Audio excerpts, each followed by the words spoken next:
Hello friends, welcome to Indian investment academy. Good morning. आज की ताज़ा खबर में आपका स्वागत है। ग्लोबल न्यूज़ से बात शुरू करेंगे, फिर कुछ इंडिया स्पेसिफिक और कुछ रिजल्ट्स। सीजन चल ही रहा है तो कुछ स्टॉक स्पेसिफिक रिजल्ट्स आए हैं कल, तो उनके बारे में डिस्कस करेंगे।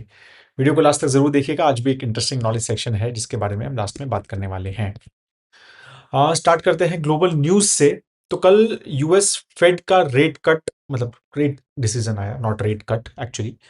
तो रेट्स जो है वो अनचेंज, तो एक्सपेक्टेड भी था कि रेट्स में कोई चेंज नहीं होगा because of crude oil prices जो है थोड़े बढ़ रहे हैं और इन्फ्लेशन भी थोड़ा बढ़ रहा है। बट ओवरऑल इकोनॉमी में एक्टिविटी भी अच्छी है, राइट। सो ये इवन यूएस फेड के जो चेयर हैं केविन, मिस्टर केविन, उन्होंने भी ये बोला कि इकोनॉमिक एक्टिविटी अच्छी पेस पे बढ़ रही है, कि इतनी अनसर्टेनिटी के बाद भी इकोनॉमिक एक्टिविटी बहुत अच्छी बढ़ रही है। जॉब्स भी बढ़ रहे हैं वहाँ पे, राइट। तो बट इन्फ्लेशन भी बढ़ रहा है। तो वो चीज़ें जो हैं थोड़ी सी एक ऐसी जगह पे है, मतलब जो टिपिकली इस तरह के सेंट्रल बैंक्स होते हैं ना, तो उनका क्या है कि भाई उनको ग्रोथ भी देखनी है और उनको इन्फ्लेशन भी देखना है। तो ग्रोथ तो अच्छी चल रही है और इन्फ्लेशन भी हाई चल रही है, राइट। तो ऐसे में क्या है कि भाई क्या करें, अगर इंटरेस्ट रेट बढ़ाएंगे तो ग्रोथ स्लो हो जाती है, इन्फ्लेशन को कम करने की कोशिश करेंगे। और इन्फ्लेशन को अगर इंटरेस्ट रेट कम करते हैं तो ग्रोथ बढ़ जाएगी लेकिन इन्फ्लेशन और बढ़ जाएगी। तो ये चीज़ों में क्या होता है कि थोड़ा कॉम्प्लिकेटेड होता है ये समय। तो इस टाइम पे मतलब एक्सपेक्टेड के लाइंस पे they have kept interest rates same. अच्छा, इंटरेस्टिंग बात ये रही कि इस बार जो है 3 आउट ऑफ 12 फेड जो अलग अलग डायरेक्टर्स हैं उसमें 3 लोगों ने कहा कि हम रेट हाइक को फेवर करते हैं, तो उन्होंने डिसेंट दिया है इसका, राइट। तो that is one of the factors कि भाई सितंबर में अब नेक्स्ट डिस्कशन है ऑन दिस इंटरेस्ट रेट्स। तो क्या इंटरेस्ट रेट्स बढ़ेंगे क्या, स्पेशली अगर क्रूड ऑयल प्राइसेस ऐसे रहते हैं। तो अब क्रूड ऑयल प्राइसेस के बारे में बात कर लेते हैं, राइट। क्या चल रहा है वहां पे। तो क्रूड ऑयल प्राइसेस फिर से ऑलमोस्ट 90 क्रॉस कर गए हैं। जब मैं वीडियो बना रहा था तो 88 था, बट मतलब थोड़ा सा पहले जब मैं वीडियो का डिस्क पढ़ रहा था तब 90.6 तक पहुंच गया था। ठीक है, तो क्यों हुआ ये अगेन। तो बेसिकली क्या हुआ है कि ईरान और यूएस का वॉर जो है उसमें नई नई मोड़ आते जा रहे हैं और उसमें नई नई एस्केलेशंस हो रही हैं, राइट। तो कल देर वाज एस्केलेशंस फ्रॉम ईरान कि उन्होंने एक जॉर्डन में यूएस के कुछ फोर्सेस के ऊपर अटैक किया। तो डोनाल्ड ट्रंप ने बोला कि भाई हम इसका बदला लेंगे, मतलब इसके ऊपर अच्छे से जवाबी कार्रवाई करेंगे, राइट। तो इस तरह की बातें हुई। तो इसके चक्कर में मार्केट ने कहा कि कुछ टाइम से वहां पर एटलीस्ट वो आदान प्रदान नहीं हो रहा था मिसाइल्स का, तो बट वो कल फिर से शुरू हो गया and that's why interest sorry crude oil prices बढ़ने लग गए। तो बीच में क्रूड ऑयल प्राइसेस कम हो गए थे, 100 प्लस भी हो गया था ना क्रूड ऑयल। तो कम होते होते होते होते 82 83 पे आ गया था, अब वापस वो 90 के आसपास चला गया है, राइट। और फिर सेकंड वो रेड सी का भी इशू चल ही रहे हैं। तो जो वहाँ पर भी हाउथी जो ग्रुप है यमन का, उन्होंने भी अलग अलग चीज़ें कर रहे हैं वो। तो उन्होंने कल भी बोला है कि भाई हम इम्पोज करेंगे, एक फीस इम्पोज करेंगे कमर्शियल स्लिप्स जो शिप्स जो रेड सी से जा रहे हैं। अब it is a very very negative for specially countries like Saudi, क्योंकि उनका मोस्टली जब से होर्मुज बंद हुआ है और इश्यूज आए हैं तो रेड सी से ही सऊदी का मेजरली ट्रेड हो रहा है। It even China is trying कि भाई ये जो हाउदीज है यहाँ पर इश्यूज ना क्रिएट करें और वहां से उनका ऑयल आता रहे, क्योंकि काफी बड़ा सप्लायर है सऊदी अरेबिया चाइना के लिए। तो वो सारे फैक्टर्स भी यहाँ पर बेसिकली इश्यूज चल रहे हैं और इसके चक्कर में क्रूड ऑयल प्राइसेस जो है ना बिल्कुल एकदम एक, मतलब क्या बोलूँ, माइक्रो कैप या पेनी स्टॉक की तरह ऊपर नीचे चल रहे हैं। मतलब कुछ दिन पहले 70 था, फिर 100 प्लस हो गया, फिर 82 83 हो गया, अब 90 वापस हो गया, राइट। तो बहुत ज़्यादा वोलाटिलिटी क्रूड ऑयल प्राइसेस में है currently and that is what is a very big negative for Indian markets basically, right. क्योंकि अगेन बार बार बात होती है इस बारे में कि बहुत ज़्यादा इंपोर्ट करते हैं हम क्रूड ऑयल। तो ये अगर ज़्यादा रहता है, ये ऊपर रहता है और उसके बाद सप्लाई इश्यूज भी है ना। अभी क्या है कि होर्मुज फिर से मतलब ऑलमोस्ट क्लोज लेवल पे है, right, as per the various discussions. फिर यहाँ पर भी स्लोनेस चल रही है रेड सी के थ्रू भी बिकॉज ऑफ हाउदीज, इसमें भी चीज़ें चल रही है। तो सप्लाई इशू भी है, ऐसा नहीं है कि भाई क्रूड ऑयल प्राइसेस महंगा हो गया चलो ठीक है, वो एक फैक्टर। दूसरा ये मिल भी नहीं रहा है आसानी से, तो वो सब चक्कर जो है वो फिर से थोड़े से एस्केलेट हो गए हैं and that is what keeping the markets at toes. And इसके चक्कर में यूएस मार्केट गिर रहा है। तो मतलब वही मेन रीजन है क्रूड ऑयल प्राइसेस और ये एस्केलेशन, तो वही इन्फ्लेशन का चक्कर और फिर यही है कि इंटरेस्ट रेट शायद बढ़ ना जाए। ठीक है, तो वही सब चक्कर में प्रॉब्लम्स हो रही हैं। तो इवन अगर हम 10 ईयर जीसेक देखें यूएस की, तो वो 4.62 हो गई है, वापस 4.6 क्रॉस हो गया है। तो which is again a big negative. और टिपिकली मतलब मैं जो छोटा शॉर्ट टर्म हिस्ट्री सजेस्ट करती है कि जब ये 4.55 या 4.5 से ऊपर चला जाता है 10 ईयर जी से, टिपिकली उस टाइम पे अच्छी बातें शुरू हो जाती हैं। मतलब इस तरह की बातें शुरू हो जाएंगी कि चलो हम बात कर रहे हैं वापस ईरान और यूएस, और हम कोई एक सीज फायर वगैरह करने का प्लान कर रहे हैं। तो इस तरह की चीजें टिपिकली शुरू होती हैं। लेट्स सी, अभी 4.62 हो गया है, तो इस तरह की चीजें होंगी क्या, तो वो we will have to see that as well, right. तो ये बेसिकली यूएस मार्केट में ओवरऑल रहा, राइट। सेमीकंडक्टर इंडेक्स पे अभी भी बहुत प्रेशर है। कल भी वो -2.7% जो यूएस का सेमीकंडक्टर इंडेक्स है, मतलब तो वो भी अभी भी काफी प्रेशर में कंसिस्टेंटली। और मतलब हम कॉस्पी में भी कल है, मैंने एक ट्वीट भी किया था उसके ऊपर कि ऑलमोस्ट 40% डाउन है लास्ट 40 डेज में साउथ कोरियन मार्केट, 40% डाउन। ठीक है, मतलब 1 डेढ़ महीने में, मतलब इस तरह के कोविड में देखे थे इस तरह के डाउनफॉल्स इन द मार्केट। तो अब यहाँ पे सिर्फ वैल्यूएशन पर्सपेक्टिव से इतना ज्यादा मार्केट डाउन है, आप समझिए। तो इस आपको हमेशा, और रिटेल इन्वेस्टर्स जो हैं, इसी टाइम पे हम गलत टाइम पे इन्वेस्ट करते हैं, इसी टाइम पे सैमसंग एसके हाइनिक्स इन्वेस्ट करना है हमें, राइट। तो ये चीजें हमें कंसिस्टेंटली समझनी है, राइट। ये चीजें हमेशा होंगी, इसीलिए एलोकेशन समझो, इसीलिए बात बार बार फाइनेंशियल प्लानिंग की होती है, और इसीलिए ये बातें बार बार हम बोरिंग बातें करते हैं कि आप हर्ड मेंटालिटी पे मत जाओ, हम रीसेंसी बायस पे मत जाओ, ये सब बायसेस का भी ध्यान रखो। तो ये सब फैक्टर्स हैं। 40% डाउन, तो अगर किसी ने कोरिया वगैरह में डाला, मतलब वहां पे पता है, ये तो चलो एक चीज है। सेकंड है, वहां लेवरेज ईटीएफ भी बहुत चल रहे हैं, सिंगल स्टॉक लेवरेज ईटीएफ बहुत इंट्रोड्यूस हुए। क्या होता है लेवरेज ईटीएफ, पता है ना आपको, कि भाई अगर मार्केट 1% अप हुआ तो ये ईटीएफ 2x 3x, मतलब 2% अप होंगे, 3x% अप, 3 टाइम्स हो जाएंगे। और ऐसे उल्टा -1 तो -2 -3, अभी -40 मार्केट अगर हो गया है, तो वहां पे जो एसके हाइनिक्स का लेवरेज ईटीएफ है ना, वो 80% डाउन है। 80%, मतलब आपने $100 डाले तो आपके $20 है इस टाइम। ठीक है, सैमसंग का जो ईटीएफ है वो 75% डॉलर डाउन है। तो मतलब वहां पर सरकार को सॉरी बोलना पड़ रहा है। मतलब वहां पे जो मिनिस्टर है उसने सॉरी बोला है कि भाई हमने ये लेवरेज ईटीएफ मार्केट्स में डाले विदाउट एनी कंसिडरेशन। ठीक है, और अब हम सोच रहे हैं कि हम ये सिर्फ प्रोफेशनल इन्वेस्टर्स को देंगे, ये सबको नहीं देंगे, रिटेल इन्वेस्टर में इसमें इन्वेस्ट नहीं होना चाहिए। तो $14 बिलियन के आसपास वहां पर इन्वेस्टमेंट शुरू हो गया था इन ईटीएफ्स में। तो ये सारी चीजें जो हैं, ये आपको समझना है कि दिस, क्योंकि ना जब रिटेल इन्वेस्टर या हमारे जैसे, जैसे हम बोलते हैं, हमें मिला के ये तुच्छ प्राणी जो बोला जाता है, तो वो यही चीजें हैं कि हम जैसे इन्वेस्टर्स जो हैं टिपिकली जब ये रीसेंसी बायस में सब हो चुका होता है तभी एंटर करने की बातें करते हैं, और गलत टाइम पे एंटर करते हैं, क्योंकि उस टाइम इतनी ज्यादा पॉजिटिविटी होती है, ऐसा लगता है कि बस ये ऐसे ही चलेगा, राइट। और फिर ये 2x 3x इस तरह के ईटीएफ चलते हैं, और फिर ये लॉसेज हो जाता है। तो ये सारी चीजें जो हैं, we have to understand and accordingly plan, right, अपनी इन्वेस्टमेंट्स। तो ये था ग्लोबल इन्वेस्टिंग पर्सपेक्टिव से चीजें, राइट। अब कुछ स्टॉक स्पेसिफिक अगर हम बात करें, राइट, तो एक तो कुछ कुछ एलएनटी ने 5,000 करोड़ रुपए की बेट ली है ऑन ऑटो इलेक्ट्रॉनिक्स मार्केट। तो ऑटो कंपोनेंट में एलएनटी एक तरह से एंटर कर रहा है। ठीक है, तो ये बहुत इंटरेस्टिंग है कि मतलब एलएनटी से कल पूछा भी गया ये बात कि भाई आप ऑटो कंपोनेंट में एंटर क्यों कर रहे हो, तो बिल्कुल डिफरेंट इंडस्ट्री है। तो उन्होंने कहा कि भाई हम तो इंजीनियरिंग कंपनी है, राइट, तो ये तो एक इंजीनियरिंग प्रोडक्ट है, तो हम इसमें एंटर कर रहे हैं। तो 5,000 करोड़ रुपए इन्वेस्ट करने की बात की है उन्होंने, मैन्युफैक्चरिंग में, R&D में, टेक्नोलॉजी लाइसेंसिंग, टेस्टिंग इंफ्रास्ट्रक्चर में, राइट। और बेसिकली क्या है कि क्या बनाएंगे वो, एडास, ईवी मोटर्स, राइट, और कनेक्टेड व्हीकल टेक्नोलॉजीज के ऊपर फोकस करेंगे।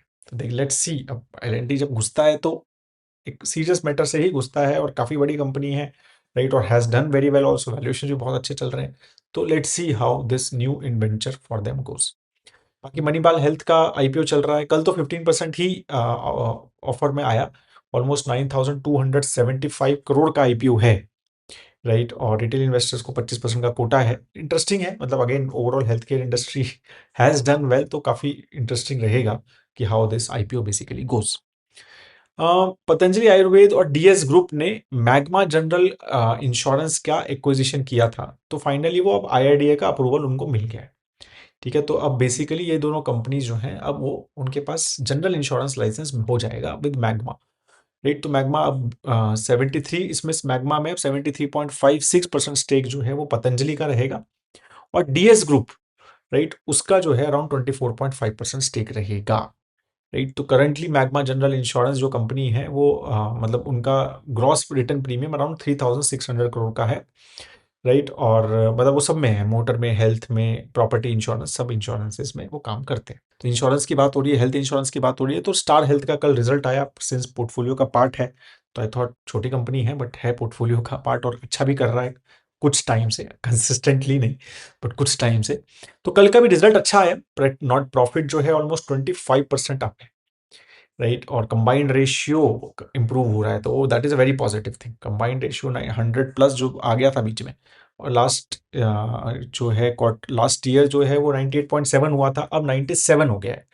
और उन्होंने क्लियरली स्टार हेल्थ की एक बहुत इंपॉर्टेंट जो उन्होंने फैक्टर किया कि भाई हम कॉर्पोरेट इंश्योरेंस से कंप्लीटली एग्जिट ले लेंगे because they are low margin products.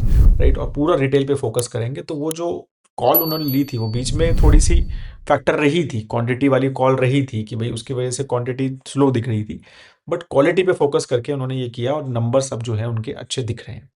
Right. तो इसीलिए अंडरराइटिंग प्रॉफिट भी बहुत अच्छा ग्रो हुआ है, मतलब लास्ट ईयर तो सिर्फ 16%, 16 करोड़ का था, अब 111 करोड़ का है। राइट। तो क्लियरली रिटेल सेगमेंट में कंपनी का डोमिनेंस अच्छा है, और एआई वगैरह इसे यूज करके अपने दे आर क्लेम वगैरह को भी इम्प्रूव कर रहे हैं कि उसमें ओवरऑल सर्विसेज वगैरह भी दे आर क्वाइट इम्प्रूविंग। तो results were quite good for star health. ठीक है। नेक्स्ट कंपनी जिसका रिजल्ट आया था वो Asian paints, again a very good result. तो कल थोड़े ब्लॉकबस्टर रिजल्ट्स आए हैं, तो वेरी वेरी गुड रिजल्ट, 18% का रेवेन्यू ग्रोथ, मतलब फ्रॉम द पर्सपेक्टिव। फिर एबिटा भी 33%, प्रॉफिट 40% का ग्रो हुआ है, मार्जिन भी इंप्रूव हुए हैं। और इंटरेस्टिंग ये है कि देखो लास्ट क्वार्टर में क्रूड ऑयल प्राइसेस अच्छे खासे ऊपर थे, तो उसमें भी चीजें इंप्रूव हुई हैं as compare to last year, तो that is very very positive. Right. तो 9% का वॉल्यूम ग्रोथ भी है। ठीक है। तो 18% का रेवेन्यू ग्रोथ है, बट 9% का वॉल्यूम ग्रोथ है, तो मतलब प्राइस राइज भी उन्होंने बेसिकली लिए हैं ओवरऑल। राइट। तो ये सारी चीजें रही हैं, बट ऑफ कोर्स अभी भी मैनेजमेंट का यही है कि क्रूड ऑयल प्राइसेस के फ्लक्चुएशंस जो हैं वो उनके कॉम्प्लिकेशंस रहेंगे। राइट। और बहुत सारे नए एंट्रेंट्स आए हैं, तो उसका तो प्रेशर रहेगा ही। राइट। बाकी डेकोरेटिव पेंट्स में they are still a market leader, और उसमें अच्छा कर रहे हैं, और इंटरनेशनल सेगमेंट्स में भी अच्छा कर रहे हैं। नेगेटिव थोड़ा सा यही है कि जो उनका है होम डेकोर सेगमेंट है वो कुछ खास अभी तक नहीं कर रहा है। डाबर का रिजल्ट आया, तो अगेन डाबर का अपडेट भी आया था, तो एक्सपेक्टेड था कि डिसेंट रिजल्ट आएगा। Right. Double digit profit growth जो है ओवरऑल, मतलब स्पेशली एफएमसीजी सेक्टर में एक अच्छा माना जा रहा है। तो रेवेन्यू तो 10% से ग्रो हुआ, नेट प्रॉफिट 15% से ग्रो हुआ है, एबिटा मार्जिन भी इंप्रूव हुआ है, अंडरलाइंग वॉल्यूम ग्रोथ भी ऑलमोस्ट 5% रही है। राइट। तो अगेन मतलब जिस तरह के इन्फ्लेशन वगैरह फैक्टर्स रहे हैं लास्ट एक ही साल में, राइट, तो मार्केट्स भी अच्छे नहीं कर रहे हैं, तो वो सारे फैक्टर्स देखे तो उसका उसमें एक पॉजिटिव है, मतलब एफएमसीजी में वॉल्यूम ग्रोथ प्लस अच्छा खासा प्रॉफिट ग्रोथ जो है वो मेरे को लगता है पॉजिटिव साइंस हैं ओवरऑल इकोनॉमी के लिए, डेफिनेटली। और ये मतलब आईटी इनकम टैक्स कम करने का और जीएसटी रैशनलाइजेशन का भी थोड़ा बहुत मुझको लगता है यहाँ पर इम्पैक्ट हमें दिखा है। आइशर मोटर का रिजल्ट भी बहुत अच्छा है।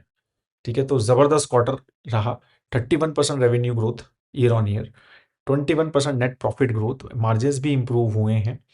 राइट। और कैपिटल एक्सपेंडिचर भी अच्छा खासा उन्होंने बेसिकली अनाउंस किया है। ठीक है। तो बहुत अच्छा नंबर जो है ओवरऑल रहे हैं। रॉयल एनफील्ड का जो सेल है वो 27% ईयर ऑन ईयर बढ़ा है। टू व्हीलर ओवरऑल अभी अच्छा किया है। Right. And capacity expansion 1225 crore का इन्वेस्टमेंट प्लान किया है उन्होंने आंध्र प्रदेश में। राइट। और मतलब ओवरऑल कमर्शियल व्हीकल में भी उनका बिजनेस जो है वो ठीक ठाक रहा, 16% उसमें भी जो है ग्रोथ जो है उनके सेगमेंट में रही है। केपीआईटी का भी रिजल्ट आया, again one of the part of the portfolio, कल काफी बढ़ा भी स्टॉक, मेरे ख्याल से 12-13% बढ़ा है। थोड़े से जो दुख थे वो कम, थोड़े कम हुए हैं, बट अगेन अभी भी काफी गिरा हुआ है वैसे ओवरऑल स्टॉक। ठीक है। तो कल बढ़ा क्यों, तो नंबर्स कुछ खास नहीं थे फ्रैंकली। रेवेन्यू 9% बढ़ा है ईयर ऑन ईयर, वो मेजरली मेजरली करेंसी का ही इम्पैक्ट है सर, करेंसी डेप्रिशिएट हुई है उसकी वजह से बढ़ा है। बट अगर हम revenue growth constant currency term में देखें तो कुछ भी नहीं बढ़ा है, फ्लैट है। प्रॉफिट 32% गिरा है।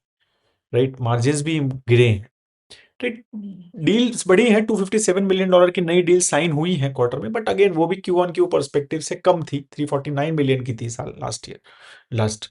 ठीक है। तो ये सारी चीजें रही हैं। European auto sector majorly, because European इनका मेजरली आई थिंक 55% रेवेन्यू आता है, तो वही मेजर फैक्टर रहा है। चाइनीज मार्केट, चाइनीज़ जो प्लेयर्स हैं, वो यूरोपियन मार्केट्स में बहुत इम्पैक्ट कर रहे हैं, राइट? और हम सारे यूरोपियन कंपनीज़ के बीएमडब्ल्यू वगैरह के जो रिजल्ट्स हैं, वो काफ़ी सारे इस सब क्लियरली दिखा रहे हैं कि वहाँ पर काफ़ी प्रेशर में है European automotive OEMs market, right? और इसके चक्कर में स्ट्रिक्ट कॉस्ट कंट्रोल चल रहे हैं, राइट? चीज़ें डिले हो रही हैं और इसका इम्पैक्ट जो है यहाँ पे क्लियरली केपीआईटी पे दिख रहा है, राइट? और ओवरऑल एआई फैक्टर का तो है ही, राइट? तो वो भी चीज़ें हैं, राइट? और ओवरऑल मतलब उनका जो एशिया वगैरह से भी मार्केट आता है तो वहाँ पर भी थोड़ी स्लोनेस है, राइट? तो सीक्वेंशली भी कॉन्ट्रैक्शन है, बट मार्केट इतना सब होने के बाद कुछ रिजल्ट तो अच्छा बोल ही नहीं रहा हूँ मैं, बट स्टिल 12% क्यों बढ़ा है स्टॉक कल? वो इसलिए क्योंकि उन्होंने ना एक अपडेट दिया था जून एंड में, जो उससे बेटर रिजल्ट आया है। मतलब उसमें जो अपडेट दिया था ना, तो वो काफ़ी नेगेटिव अपडेट था, ठीक है? तो उससे थोड़ा-सा मार्केट को लगा कि भाई इतना बुरा तो नहीं है, उतना उससे थोड़ा बेटर है, तो इसीलिए कल मार्केट बढ़ा है। बट अगेन रिजल्ट बुरा ही है, ज़्यादा अच्छा रिजल्ट नहीं है। और अगेन मतलब there have been a factor, again बुरी कंपनी नहीं है बट रिजल्ट बुरी है। टाइम ऐसा है कि यूरोपियन मार्केट जिस पे डिपेंडेंस ज़्यादा है, पहले यूएस मार्केट पे थोड़ा-सा लोगों को लगता था ज़्यादा टेक सेक्टर में कि यूएस मार्केट पे डिपेंड मत करो बिकॉज़ वहाँ के लॉस चेंज होते रहते हैं, ये सब ग्रीन कार्ड इश्यूज़, ये issue, visa issue.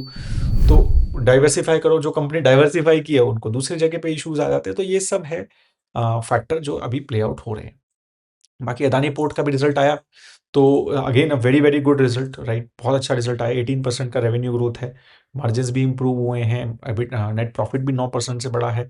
Domestic volume growth बहुत अच्छा नहीं था, 2% ही था, तो वो थोड़ा स्लगिश था, बट इंटरनेशनली चीज़ें बहुत अच्छी इंप्रूव हुई हैं, राइट? स्पेशली उनका ऑस्ट्रेलियन और कोलंबो ऑपरेशंस जो हैं वो काफ़ी अच्छे वहाँ पर मतलब ग्रोथ देखने को इनको मिली है, राइट? तो बाकी consistently they have been doing well, right? तो मतलब मार्केट स्टॉक भी काफ़ी अच्छा जो है अदानी पोर्ट्स का कर रहा है।